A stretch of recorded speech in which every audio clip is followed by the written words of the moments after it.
आज हम लोग करेंगे क्लास 10 मैथ्स चैप्टर 5 एक्सरसाइज 5.3 का क्वेश्चन नंबर 5 जो कह रहे हैं the first term of an AP is 5 and the last term is 45 and the sum is 400 find the number of terms and common difference. तो किसी भी क्वेश्चन को करने से पहले उस क्वेश्चन को बहुत ध्यान से पढ़ो और जो चीज़ उसमें गिवन है और जो चीज़ फाइंड करनी है उसको नोट डाउन कर लो। जैसे अगर इस क्वेश्चन की बात करूँ तो वो बोल रहा था first term of an AP is 5, उसने ए दे दिया है, ए को किससे डिनोट करते हैं हम फर्स्ट टर्म से, एंड लास्ट टर्म इज़ 45 मतलब ए एन और एल जो सीधा सीधा क्या दे दिया उसने 45 and the sum is 400 S N दे दिया कितना 400। अब वो बोल रहा है find the number of terms and common difference.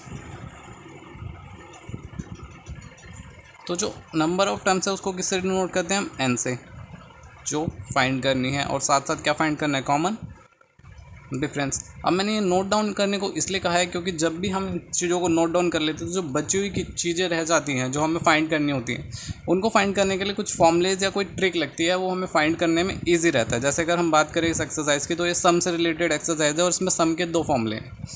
एक है एस एन इक्वल्स टू में n/2 ब्रैकेट में 2a plus n-1 into b, और एक है एस एन इक्वल्स टू में n/2 ब्रैकेट में a प्लस एल। अब ये वाला फॉर्मूला कब लगता है जब हमें लास्ट टर्म गिवन हो, when last term is given. अब इस अगर क्वेश्चन की बात करूँ तो इसमें लास्ट टर्म क्या है गिवन है, तो हमें ऊपर वाले फॉर्मूले का यूज़ करने की ज़रूरत नहीं है। अगर अब देखा जाए तो हमें क्या क्या फाइंड करना है, एक फाइंड करना है नंबर ऑफ टर्म्स और एक कॉमन डिफरेंस। तो इस फॉर्मूले में लगा देते हैं सीधा सीधा, इसलिए मैंने आपको बोला था कि आप पहले नोट डाउन कर लीजिए, फिर जो चीज़ फाइंड करनी है उसके अकॉर्डिंग आप फॉर्मूला सेलेक्ट कर लीजिए। इससे क्या रहता है फॉर्मूला सेलेक्ट करने में, ट्रिक को सेलेक्ट करने में ईजी रहता है।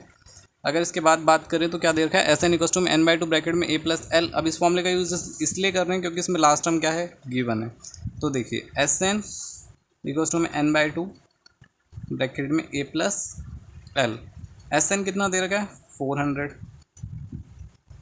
n/2 के लिए n गिवन है नहीं गिवन है वही फाइंड करना है, तो n एज इट इज आ जाएगा और n/2 प्लस a की जगह क्या आ जाएगा 5 और l या फिर an जो गिवन है वो कितना है 45।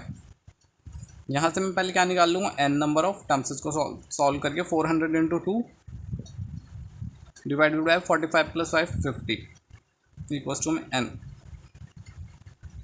तो n मेरा सीधा सीधा निकल के आ गया 16। जो नंबर ऑफ टर्म्स फाइंड हुई मेरी पहले वो क्या निकल के आई सबसे पहले 16। अब इसके बाद क्या रह गया है d।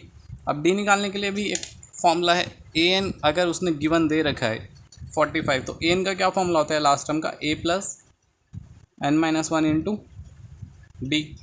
an की बात करूँ तो an as it is given है 45, a गिवन है 5, n अभी अभी निकाला है मतलब 16 माइनस 1 क्या रह जाएगा d। अब इसको आप सॉल्व कर लीजिए, क्या आ जाएगा 45 माइनस 5 मतलब 40 divided by 16 minus 1 equals to 50।